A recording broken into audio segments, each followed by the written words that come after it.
Do início da Velha Varília, passando pela visão catastrófica da Daenerys, a perdição, a fuga, a grande conquista de Westeros, os principais reis que sentaram no Trono de Ferro, a morte do Luke e a grande racha na família Targaryen. Você percebeu tudo isso na nova introdução de House of the Dragon? Então vem comigo que eu vou te mostrar todos esses detalhes e tem muito mais pra mostrar agora, vamos lá.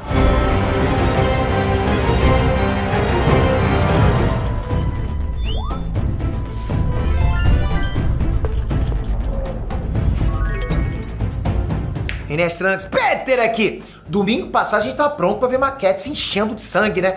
Mas eis que aparece do nada uma abertura nova. Você gostou dessa ou preferia antiga? Já vai comentando aqui embaixo que eu tô curioso. Mas qualquer que seja a sua resposta, né? Como sempre as aberturas do universo de Game of Thrones são muito mais que decorativas. Elas sempre têm algo a mais pra contar, sempre são assim, que é tipo, a gente já espera isso. E nesse caso a abertura nova mostra uma história completa. Completa, né? Tipo início, meio e fim. A gente vai ver agora todos os detalhes visuais e os contextos de cada cena representada ali. Vem que esse vídeo tá completaço. Já pega a pipoca, uma aguinha, né? Porque refrigerante pode complicar. E capricha nesse like. E comenta. Pescou alguns detalhes? Já vai comentando.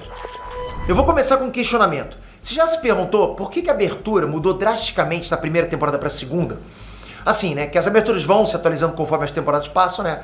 Ou até mesmo de episódio para episódio, tudo bem, isso a gente já espera, a gente sabe que acontece isso. Lá em Game of Thrones o mapa ia aumentando de acordo com que a história ia evoluindo, lembra disso? Até trouxe pra vocês também na análise. Em House of the Dragon, novas partes da maquete também iam aparecendo conforme o tempo passava, na série passada, né? E o que eu esperava era que eles mantivessem a maquete, mas que ela fosse sendo atualizada como sempre foi. É o que eu tava esperando, achei que ia acontecer isso. Mas agora o que surgiu foi uma segunda abertura totalmente diferente. Então vai uma teoria aqui agora, ok? Eu gosto disso pra caramba, né? A abertura pode ter sido substituída pelo simples motivo de que ela era baseada na maquete que o Viserys fazia. Mas agora o Viserys é carta fora do baralho, né? Nem a vontade dele tá valendo mais nada nesse contexto atual. Mesmo que os dois lados da história fiquem teimando, né, que estão fazendo a vontade do Viserys, no fundo tá cada um por si, se achando legítimo. E eles só estão usando a memória do Viserys como argumento. Faz sentido pra você isso? A nova abertura, então, traz uma tapeçaria sendo bordada. Isso é muito simbólico. Primeiro que todo o tapete é feito de trama. O nome dessa coisa que se faz com os fios que vão se entrelaçando até formar o tecido reto se chama trama. Que dá o mesmo sentido da trama da história, né? Que são vários fios sendo colocados no lugar exato para formar uma coisa só. Você tinha percebido essa mensagem aí? E nessa trama vão sendo construídos acontecimentos e personagens que fizeram a história dos Targaryen, né? Desde a origem até o momento atual da série. Além disso, todo esse tapete vai pouco a pouco sendo encharcado com a cor vermelha. E essa cor vermelha tem dois significados. O primeiro é óbvio, né? É o sangue. Mostrando que essa história está banhada em golpes, batalhas, né? Esse tipo de coisa. Assim como era lá na primeira abertura de House of the Dragon. Sangue pra todo lado, gore. Os Targaryen nunca foram anjos, né? E a história deles é cheia de sangue. Então a gente espera isso mesmo. Sangue faz parte dessa história. Mas o segundo sentido da cor vermelha, aí é que o vermelho também vai ser usado para demonstrar o tamanho do domínio dos Targaryen.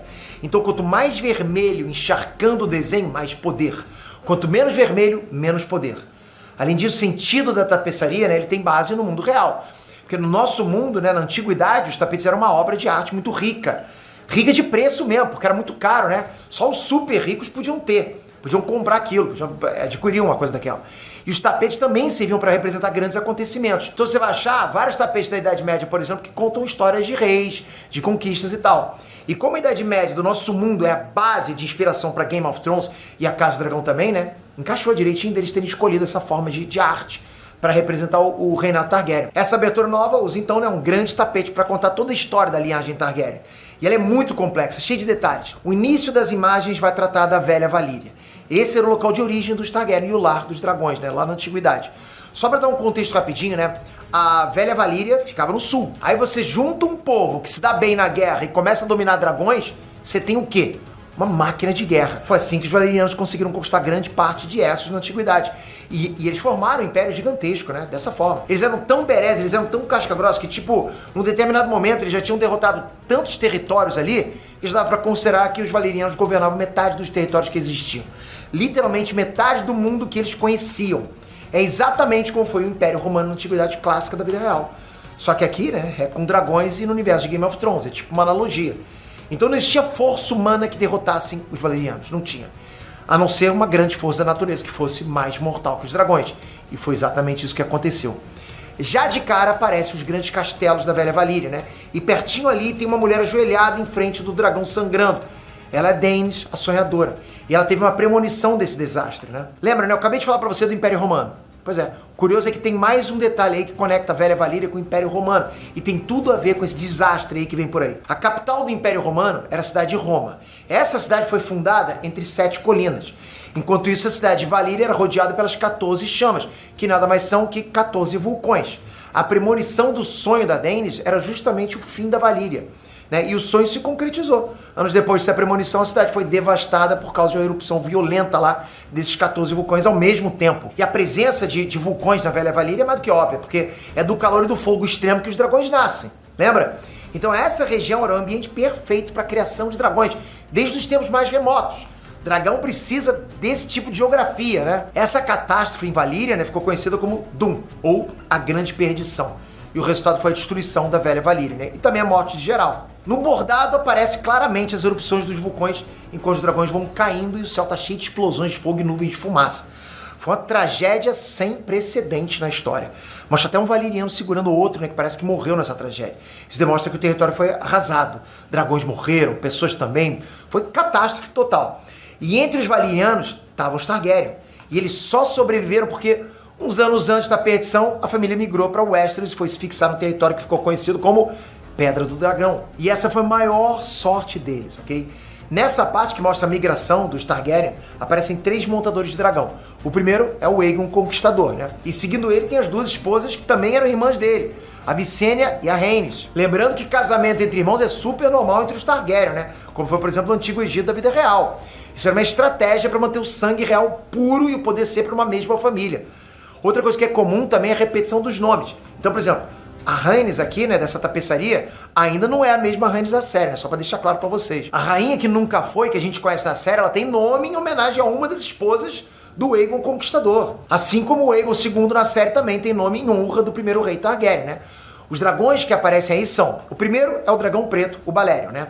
Que era o dragão do Aegon. E ele é um dragão tão lendário que o crânio dele tá exposto em Porto Real. E desse desenho aí tem uma pessoinha junto com o Aegon voando com ele nesse dragão, né?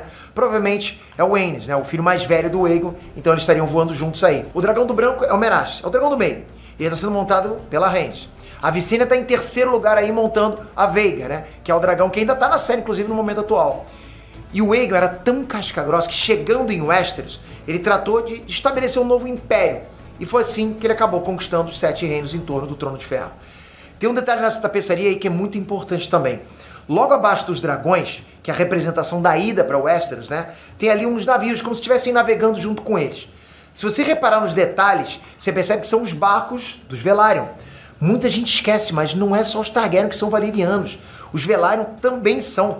Então essas imagens próximas aí demonstram amizade entre essas duas casas valerianas, né? Os Targaryen, que dominam os dragões no céu, e os Velaryon, que dominam os mares com os navios deles. A casa Velaryon se aliou aos Targaryens quando o Aegon Conquistador começou a empreitada de conquista de Westeros. O Lord Daemon Velaryon foi feito mestre dos navios pelo próprio Aegon depois de conquistar a torrente da Água Negra. E a partir daí as duas casas estiveram juntos, como estão até agora na série. Voltando para o bordado, se você reparar logo acima dos 3 dragões, tem um detalhe de uma fortaleza com neve, representando o reino Winterfell, né, que fica no norte de Westeros. Daí aparece uma representação mais geral da conquista de Westeros. No destaque tem um homem maior e vários outros caídos. Esse homem é o Harren o Negro. Ele foi o soberano de Harrenhal nessa época e ele se negou a ceder o domínio dos Targaryen. E por isso o Harrenhal foi destruído e deixado em ruínas por causa dos ataques dos dragões. Dá pra ver o palácio em ruínas ali em cima. Mas tem outros detalhes nesse desenho, né? Nessa hora tá tudo cheio de sangue, mostrando ao mesmo tempo a guerra e também o domínio dos Targaryen, que tem a cor vermelha como símbolo. Junto dos personagens menores, tem escudos e tem o símbolo de cada casa de Westeros. E nas extremidades tem 2 cabeças de dragão, uma de cada lado. Então sim, aqui é uma imagem nítida da conquista do Aegon sobre Westeros. E não só em Harrenhal. Tem soldados dos exércitos morrendo ou se rendendo lá sobre o fogo dos dragões de Targaryen. Na esquerda o dragão é verde, então é a Veiga, né? E na direita o dragão preto, então é o Balerion. Acima dele tem como detalhe um dragão branco caindo, que é a Meraxes, né? A Meraxes e a Rhaenys, que era a montadora desse dragão, elas morreram em outra batalha mais pro início das conquistas. Por isso que elas estão em ação nessa cena aí embaixo, que mostra a conquista geral.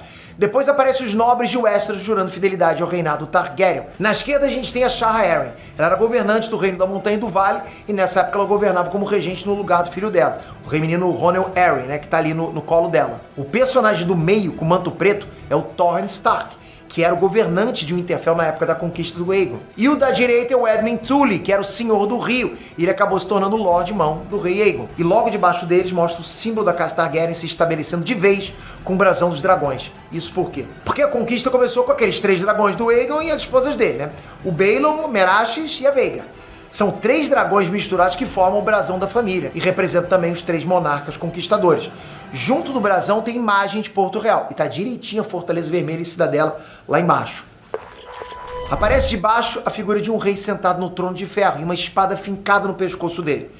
Esse não é o Aegon. Aqui o bordado já deu um salto temporal. O bordado ignora o reinado do Aenys Targaryen, que era o filho mais velho do Aegon, né? Que é aquele que estava lá voando no dragão com ele. O reinado do Aenys foi mais curto, ele era conhecido como um rei fraco. O Aenys deixou o trono e se mudou da Fortaleza Vermelha e terminou os dias em Pedra do Dragão. Aqui na representação, o segundo filho do Aegon, que ficou conhecido como Margor, o Cruel. Ele foi um rei tirano que morreu ferido pelo trono de ferro. Por isso que ele tem uma espada ferindo ele. Isso tem tudo a ver com a lenda que os reis que não forem merecedores do trono de ferro vão se machucar nas espadas que formam ele. Além disso, em cima dele tem várias representações de espadas e facas que simbolizam o reinado violento que ele fez. Do lado do trono tem, na esquerda, o dragão Vermithor e à direita o dragão Silverwing, ou Asa de Prata, né, como traduzido em português. E eles estão ali porque o bordado continua evoluindo na cronologia e coloca a história na época do rei Jaehaerys, que é o avô do Viserys. Ele aparece do lado da esposa dele, a Alysanne. O Jaehaerys, ele foi um rei que trouxe paz e prosperidade. Por isso que na imagem dele tem os detalhes tão bonitos, né? Como um escudo apoiado, quer dizer, um escudo que não está mais em uso. E do outro lado uma bolsa esburrando de moedas de ouro.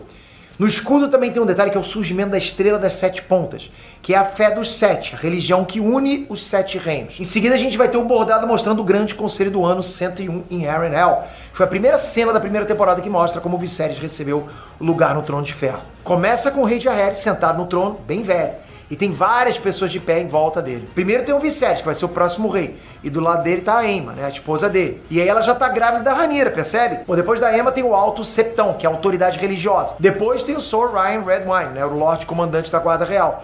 E no final vem o casal Corlys Velaryon e a Rhaenys, a rainha que nunca foi. E é por causa desse momento que a Rhaenys tem o nome de a rainha que nunca foi. Porque nessa época os filhos de Jaehaerys tinham morrido.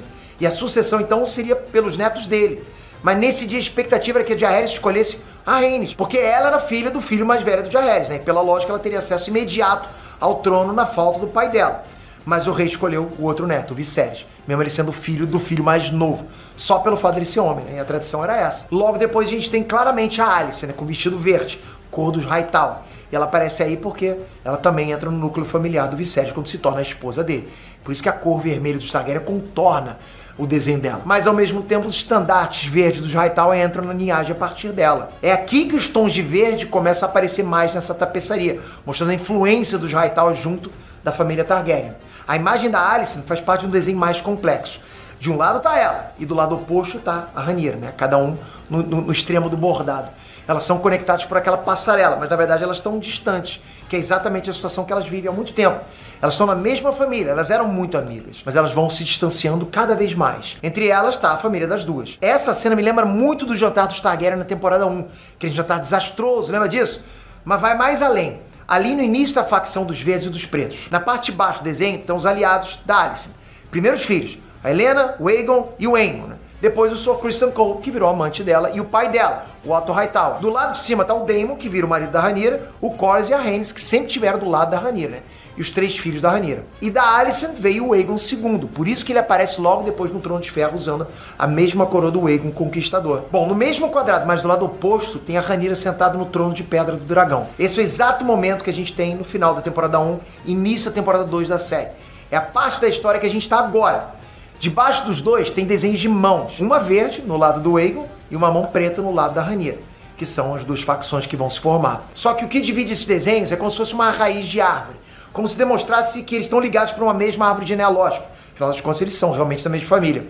Detalhe que nos quadrados de baixo tem dragões dos 2 lados, porque os 2 reis têm dragões. E rodeando esse grande quadrado tem de cada lado deles os brasões das casas que apoiam cada uma nessa briga. Esse é o simbolismo da coroação do Aegon e a Rhaenyra não se dobrando para ele. Logo depois tem um grande acontecimento que veio logo depois da coroação do Aegon. A Veiga voando com o Aemon nela e perto deles tem o Arrax destroçado e o Lucerys caindo. Esse foi outro grande ponto de virada do fim da temporada 1.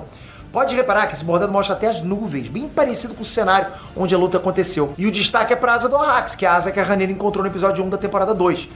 Daí o tapete é visto meio de cima, né? E é como se ele tivesse esticado e o fim dele leva até o Trono de Ferro. Você tinha reparado em tanta coisa assim nessa abertura? Comenta aqui embaixo o que você pescou, se você curtiu esse vídeo também. Deixa seu comentário que vai ser bem legal pra gente. Eu tô curtindo pra caramba conversar com vocês sobre essa série, que pra mim é a melhor série atualmente. Quero saber de você, tá curtindo? Comenta aqui, toca aqui e se inscreve no canal. É muito importante a tua inscrição com o sininho. E o sininho vai trazer pra você, vai avisar você quando a gente lançar novos vídeos de Casa do Dragão. E a gente tá praticamente lançando todo dia, né? Mas pode ser um vídeo que te interesse pra caramba. Obrigado de coração, galera. Até a próxima. Fui!